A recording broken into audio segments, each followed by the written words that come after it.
Mummy ખબર નહીં આજે માથું બહુ દુખે. હા ઈ ફોન ના લીધે 2 મિનિટ શાંતિ તો લેવી ન હોય દુખે માથા પછી. મમ્મી મારે આંખું બહુ બળે છે, આંખું લાલ લાલ થઈ તને દેખાય? અરે રેતા બબે વેતા ઉધી ફોન પર રીલું જોયા રાખો છો ને તો બળે જ પછી ફોન તો લોહી પીધા છે.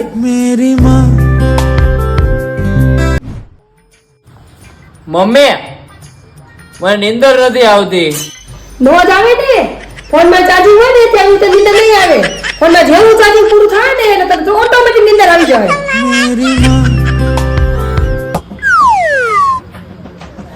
મમ્મી વલ્લાહે કબજિયાત થઈ ગયું છે, ઠંડા કેટલું ઉતરતી. યો ફોન ના લીધે બસ પણ મમ્મી બધી વસ્તુમાં કઈ મોબાઈલ નો વાંકો હોય. બેટા હંગો તો અહીં હું ફોન પડી જાતા હોય તો બહાર પડી જાતા હોય તો ઘડી કે પેટમાં દુખે છે, ઘડી કે કબજિયાત થઈ ગઈ છે, ઘડી કે માથું દુખે છે, ઘડી કે દુકાન દુખે છે. આમાં થોડું ફોને તો દવાઈ નાખી છે હા ઘડી.